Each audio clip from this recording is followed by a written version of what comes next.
दिल्ली में जंतर मंतर से संसद तक चले प्रोटेस्ट मार्च और बवाल के बाद दिल्ली पुलिस एक्शन में है। पुलिस के मुताबिक हिरासत में लिए गए प्रदर्शनकारी छात्र नहीं हैं। सीसीटीवी और वीडियो फुटेज से उनकी सच्चाई बेनकाब होगी।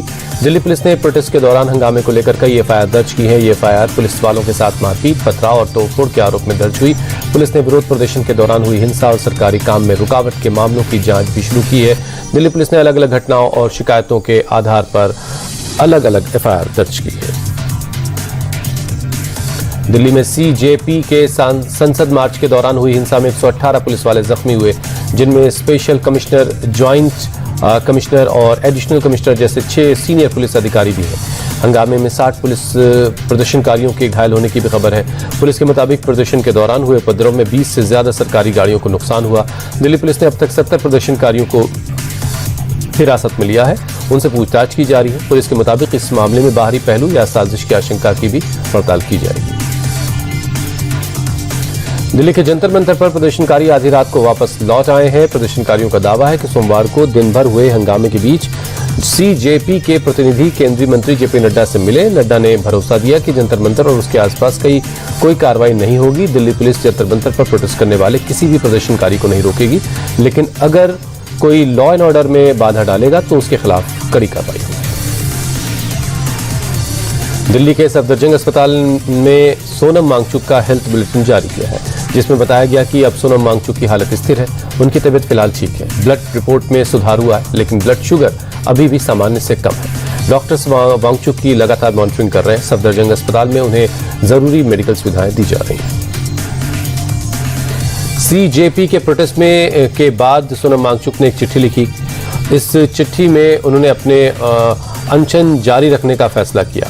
वांगचुक ने लिखा कि शांतिपूर्ण तरीके से विरोध कर रहे यूथ के साथ जिस तरह से बर्बरता की गई है, उसे देखते हुए मैंने अपना अनशन उस वक्त तक जारी रखने का फैसला किया है जब तक युवा नेताओं को संसद भवन में सांसदों से मिलने की इजाजत नहीं दी जाती।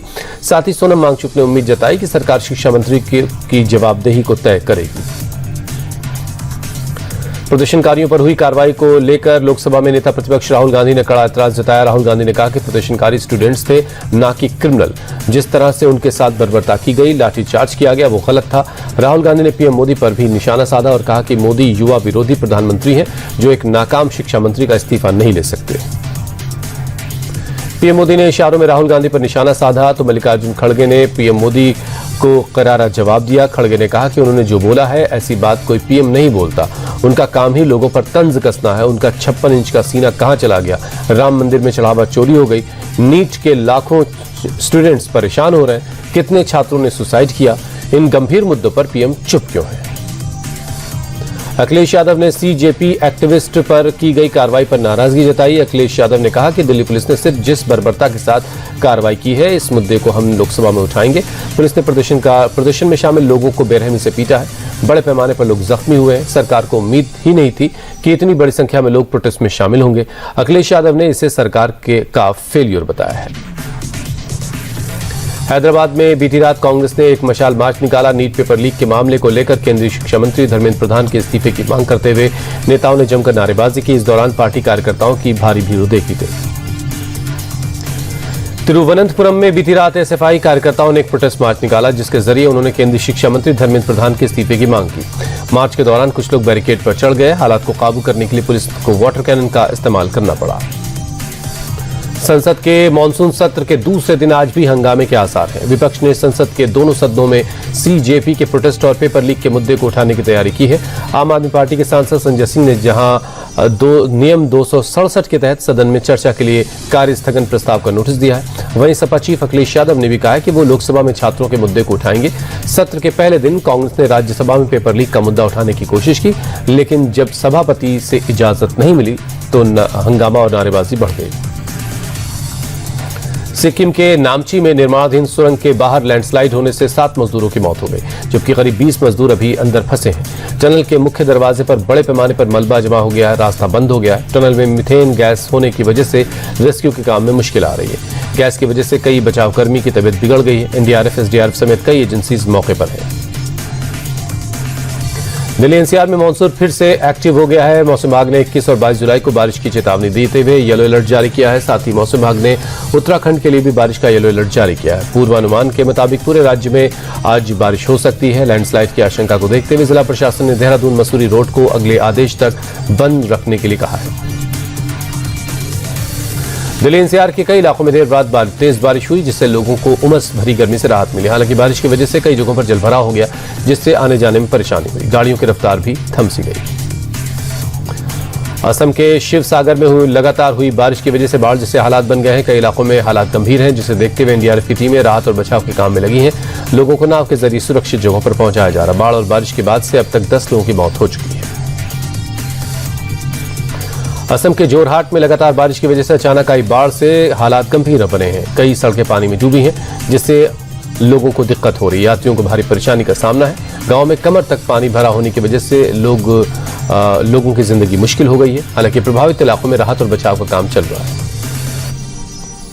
तमिलनाडु के वेल्लूर में बीती रात जमकर बारिश हुई, जिससे लोगों को भीषण गर्मी से राहत मिली। बारिश की वजह से सड़क यातायात पर असर पड़ा। जगह जगह पानी भरने से लोग परेशान दिखाई दिए। दिल्ली के कालकाजी में 16 साल के एक छात्र की चाकू मारकर हत्या करने का मामला सामने आया। जानकारी के मुताबिक स्कूली छात्रों के बीच झगड़े के बाद ये घटना हुई। पुलिस ने 3 नाबालिग आरोपियों को पकड़ा है। वारदात का मकसद अभी साफ नहीं है। उत्तर प्रदेश के मथुरा में बदमाशों ने तेल लीक का झूठा बहाना बनाकर कार से 25 लाख रुपए नकद उड़ा लिए। पुलिस से मिली जानकारी के मुताबिक 2 लोगों ने इशारे से कार के ड्राइवर को गाड़ी में खराबी बताई। जब ड्राइवर ने गाड़ी रोकी और अपनी गाड़ी को चेक करने के लिए उतरा, तभी बदमाश अंदर रखा बैग लेकर फरार हो गया। फिलहाल पुलिस सीसीटीवी के जरिए मामले की जांच कर रही है। जम्मू कश्मीर के गांदरबल में बीती रात 2 मंजिला स्टोर में भीषण आग लग गई, जिससे पूरे इलाके में अफरा तफरी मच गई। खबर मिलते ही दमकल की गाड़ी मौके पर पहुंची। कड़ी मशक्कत के बाद आग पर काबू पाया गया, लेकिन तब तक स्टोर जलकर खाक हो गया। हादसे में किस तरह की जनहानि की खबर नहीं। ओडिशा के मयूरभंज में जंगली हाथियों का उत्पात देखने को मिला। गांव में आए हाथियों के झुंड में से एक हाथी अचानक एक घर में घुस गया, जिसने घर में रखे सामान को तहस नहस कर दिया। इस घटना के बाद लोगों में दहशत फैल गई। गांव के लोगों ने मशाल लेकर हाथियों को फिर गांव से बाहर खदेड़ा। बिहार के 551 मॉडल स्कूलों का नाम बदलकर सरस्वती विद्या निकेतन करने और उन्हें केसरिया रंग से रंगने पर सियासत गर्मा गई है। सीएम सम्राट चौधरी ने बेगूसराय से इसकी शुरुआत की। विपक्ष के साथ साथ सरकार की सहयोगी पार्टी जेडीयू ने भी इस फैसले पर सवाल उठाया। जेडीयू का कहना है कि सिर्फ रंग बदलने से शिक्षा का स्तर नहीं सुधरता। वहीं विपक्ष इसे शिक्षा के भगवाकरण की कोशिश बता रहा है। अमेरिका और ईरान के बीच जंग लगातार तेज होती जा रही। बीती रात जॉर्डन की राजधानी अमान उस वक्त तेज सायरन की आवाजों से गूंज उठा जब ईरान ने एक बार फिर से मिसाइल अटैक किया। जॉर्डन की सेना के मुताबिक ईरान के मिसाइल्स को इंटरसेप्ट किया गया और अमान पहुंचने से पहले 3 मिसाइलों को तबाह किया गया। जॉर्डन ने किसी के हताहत होने या किस तरह के नुकसान से इनकार किया। इस बीच ईरान ने कुवैत और बहरीन में भी अमेरिकी बेसिस पर हमला किया। साथ ही अमेरिकी नेवी के 5th फ्लीट के हेडक्वार्टर को भी टारगेट किया।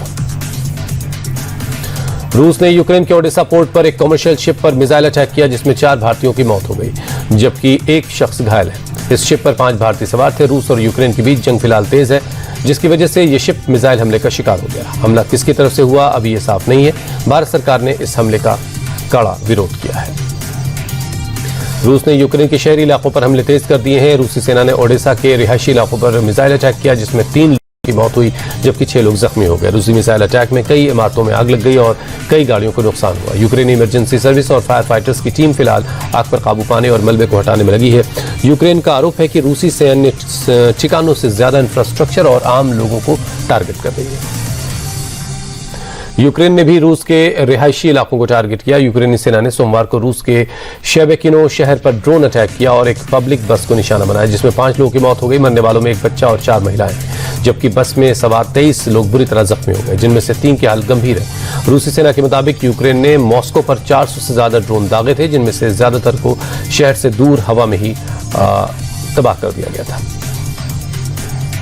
वर्ल्ड चैंपियन स्पेन की टीम का देश पहुंचने पर शानदार स्वागत हुआ। किंग फिलिप चैंपियन टीम के स्वागत के लिए परिवार समेत खुद पहुंचे। राजा ने टीम की हौसला अफजाई करते हुए विश्व कप ट्रॉफी जीतने पर बधाई दी। किंग फिलिप बोले, इस सफर में आपने चुनौतियों और आलोचनाओं का सामना किया, लेकिन कप घर लाने की खुशी के आगे ये सारी बातें बेमाने हैं।